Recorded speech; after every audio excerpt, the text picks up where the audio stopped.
आज के सत्संग के प्रारंभ में एक शब्द बोला था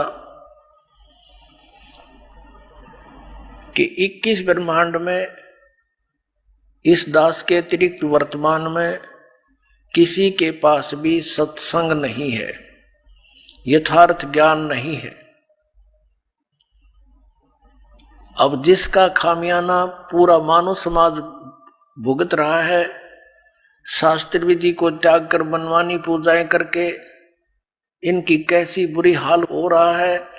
पितर बनते हैं, प्रेत बनते हैं, फिर यही धर्मगुरु उनके श्राद्ध निकलवाते हैं, जबकि वेदों और गीता में इन कर्म कांड को मना किया हुआ है। अब ये किसकी पूजा करते, पहले आपको दिखाते हैं। इन वर्तमान के शंकराचार्यों को तो ज्ञान होगा कहाँ, इनके भगवानों को ज्ञान नहीं। श्री विष्णु जी, श्री ब्रह्मा जी, श्री व्यास जी जो इनके धर्म गुरु कहलाते हैं, उनको ज्ञान नहीं तो इनको ज्ञान कहाँ से होगा?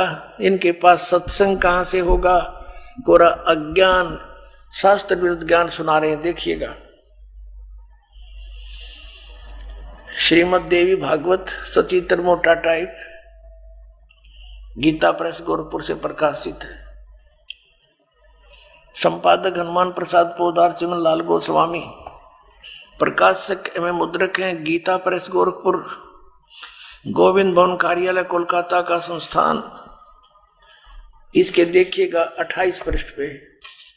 अब व्यास जी जो इनकी धर्म गुरु शंकराचार्य परंपरा के गुरु हैं, वो क्या पूछते हैं? नारद जी ने कहा, महाभाग व्यास जी, तुम इस विषय में जो पूछ रहे हो ठीक यही प्रश्न मेरे पिताजी ने भगवान श्री हरि यानी विष्णु जी से किया था। देवादि देव भगवान जगत के स्वामी हैं, लक्ष्मी जी उनकी सेवा में उपस्थित रहती हैं। ये कहने का भाव ये विष्णु जी हैं। आगे देखो, 4 भुजाएं हैं, पीतांबर धारण करते हुए शंख चक्र गदा लिए रहते हैं, वक्षस्थल पर श्री वस्त्र का चिन्ह चमकता रहता है। वे चराचर जगत के आश्रयदाता हैं, जगत गुरु एवं देवताओं के भी देवता हैं। ऐसे जगत प्रभु भगवान श्री हरि महान तप कर रहे थे। विष्णु जी तपस्या कर रहा था, उनकी समाधि लगी थी। यह देखकर मेरे पिता ब्रह्मा जी को बड़ा आश्चर्य हुआ। अतः उन्होंने उनसे जानने की इच्छा प्रकट की। ब्रह्मा जी ने पूछा, प्रभु आप देवताओं के अध्यक्ष, जगत के स्वामी और भूत भविष्य एवं वर्तमान सभी जीवों के एकमात्र शासक हैं, भगवान फिर आप क्यों तपस्या कर रहे हैं? ब्रह्मा जी कह रहे हैं, तुम तो सब कुछ तू ही आप ही हो, और किस देवता की आराधना में ध्यान मगन है? आप क्यों तपस्या कर रहे हैं और किस भगवान की पूजा करते हो? मुझे असीम आश्चर्य तो यह हो रहा कि आप देवेश्वर एवं सारे संसार के शासक होते हुए भी समाधि लगाए बैठे हैं।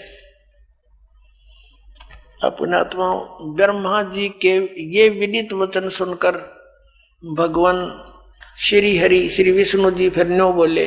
क्या बोले? श्री हरि उनसे कहने लगे, ब्रह्मन सावधान होकर सुनो, मैं अपने मन का विचार व्यक्त करता हूं। देवता, दानव, मानव सब यही जानते हैं कि तुम सृष्टि करते हो, मैं पालन करता हूं और संकर संहार किया करते हैं, किंतु फिर भी वेद के पारगामी पुरुष अपनी युक्ति से यह सिद्ध करते हैं कि रचने, पालने और संहार करने की यह योग्यता जो हमें मिली है, इसकी अधिष्ठात्री देवी शक्ति देवी हैं। वे कहते हैं कि संसार की सृष्टि करने के लिए तुम में राजसी शक्ति का संचार हुआ है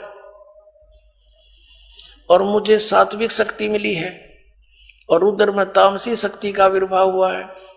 उस शक्ति के अभाव से तुम इस संसार की सृष्टि नहीं कर सकते और मैं पालन करने में सफल नहीं हो सकता, और उधर से संहार कार्य होना भी संभव नहीं। ब्रह्मा जी, हम सभी उस शक्ति के सहारे ही अपने कार्य में सदा सफल होते आए हैं।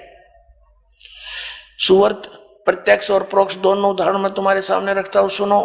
यह निश्चित बात है कि उस शक्ति के अधीन होकर ही मैं इस शेषनाग की सैया पर सोता और सृष्टि करने का अवसर आते ही जाग जाता हूं। मैं सदा तप करने में लगा रहता हूं, सदा तप करने में लगा रहता हूं। उस शक्ति के शासन से कभी मुक्त नहीं रह सकता। कभी अवसर मिला तो लक्ष्मी के साथ सुखपूर्वक समय बिताने का सौभाग्य प्राप्त होता है। मैं कभी तो दानों के साथ युद्ध करता हूं। अखिल जगत को भय पहुंचाने वाले दैत्यों के विकराल शरीरों को शांत करना मेरा परम कर्तव्य हो जाता है। और यहां कमाल कर दिया, मुझे सब प्रकार से शक्ति के अधीन होकर रहना पड़ता है। उन्हीं भगवती शक्ति का मैं निरंतर ध्यान किया करता हूं, यानी दुर्गा की ध्यान करता हूं, उसकी पूजा करता हूं। ब्रह्मा जी मेरी जानकारी में इस भगवती शक्ति से बढ़कर दूसरे कोई देवता नहीं। अब ये है सत्संग श्री विष्णु जी का स्पिरिचुअल नॉलेज कि मैं दुर्गा से ऊपर किसी भगवान को नहीं जानता, यही मेरा अंतिम देवता है, इससे बड़ा कोई भगवान नहीं। इन शंकराचार्यों को ज्ञान कहां से होगा, इनको भगवान को ज्ञान नहीं, ये नो के दुर्गा से ऊपर कोई नहीं। अब दुर्गा क्या कहती है, श्री शक्ति देवी क्या कहती है, देखिएगा। इसी के 562 पृष्ठ पर आपको ले चलते हैं।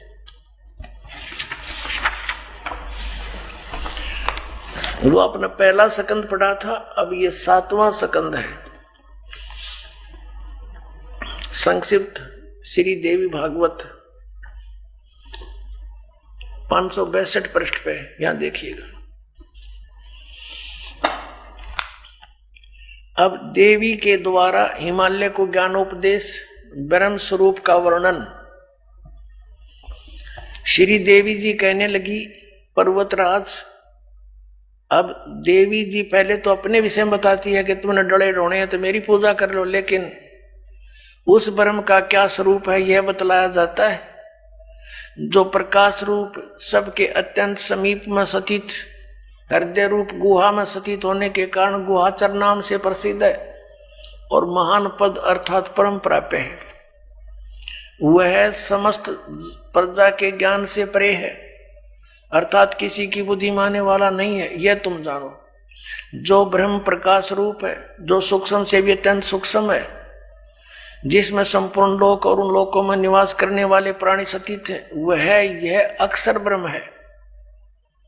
वही सबके प्राण है, वही सबकी वाणी है और वही सबके मन है। वह यह परम सत्य और अमृत अविनाशी तत्व है। सौम्य, उस वेदने योग्य लक्ष्य का तुम वेदन करो, मन लगाकर उसमें तन्मय हो जाओ। सौम्य, उपनिषद में कथित महान अस्त्र रूप धनुष लेकर उस पर उपासना द्वारा तीक्ष्ण किया हुआ बाण संधान करो। भावानुगत चित्त के द्वारा उस बाण को खींचकर उस अक्षर रूप ब्रह्म को ही लक्ष्य बनाकर वेदन करो। अब क्या बताया कि प्रणव यानी ओम तो धनुष है, जीवात्मा बाण है और ब्रह्म उसका लक्ष्य कहा जाता है। अब क्या कहती है दुर्गा देवी, क्या कहती है कि एकमात्र परमात्मा को ही जाने, दूसरी सब बातें छोड़ दे। हर विष्णु जी नो कह है, विष्णु जी कह रहे हैं कि मैं दुर्गा से ऊपर किसी को नहीं जानता।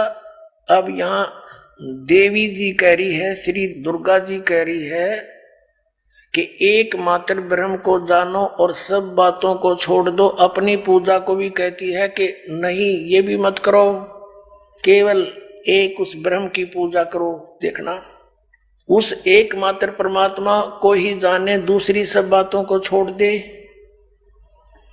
यही अमृत रूप परमात्मा के पास पहुंचाने वाला पुल है। संसार समुद्र से पार होकर अमृत स्वरूप परमात्मा को प्राप्त कराने का ये सुलभ साधन है। देखो, इस आत्मा का ओम के जप के साथ ध्यान करो। ये कहाँ गए वो अहम ब्रह्मास्मि तत्वमसि। अब क्या कह रहे हैं हमारे साथ सदग्रंथ और देवी क्या बता रही है, इस आत्मा का ओम के जप के साथ ध्यान करो। यानी कोई अन्य आत्मा परमात्मा है, वो अन्य सबसे अलग है, ध्यान करो। इससे अज्ञान में अंधकार से सर्वथा परे और संसार समुद्र से उस पार जो ब्रह्म है उसको पा जाओगे तुम्हारा कल्याण हो। और वो कहाँ रहता है? वह है यह सबका आत्मा, यानी सबका मालिक ब्रह्म, ब्रह्म लोक रूप दिव्य आकाश में स्थित है अपने आत्माओं। इन शंकराचार्यों का ज्ञान कहाँ गया? वो ये कहते हैं ये जीव ही ब्रह्म है। और देवी कहती है कि सब पूजाएं छोड़ दो। विष्णु को तो समझाए रही है, आचार्य शंकराचार्य पूजते विष्णु जी नारायण को। विष्णु जी कहता मैं दुर्गा से ऊपर जानता नहीं। हिमालय को ज्ञान दे रही है। श्री दुर्गा जी बता रही है कि केवल एकमात्र उस ब्रह्म को पूजो, उसका ओम नाम है, नथिंग एल्स। और वो कहाँ रहता? ब्रह्म जाओगे तुम्हारा कल्याण हो। वो कहती है ब्रह्म की पूजा करो। अब ब्रह्म क्या कहता है श्रीमद् भगवत गीता में? श्रीमद् भगवत गीता अध्याय नंबर 8 के देखिएगा। श्रीमद् भगवत गीता जयदयाल गोविंद का इसके अनुवादक हैं। अध्याय नंबर 8 के श्लोक नंबर 13 हम आपको दिखाते हैं।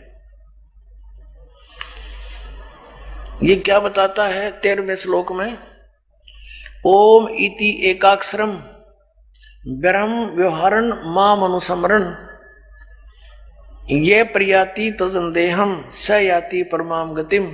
माम ब्रह्म, मुझ ब्रह्म का केवल ओम यह एक अक्षर है जो उच्चारण करके श्रवण करता हुआ, यह प्रयाति तजंदेहम जो शरीर छोड़कर जाता है, ये श्रवण करता हुआ, स याति परमाम गतिम जो ओम से मिलने वाली, ये शुरू किया ओम ओम,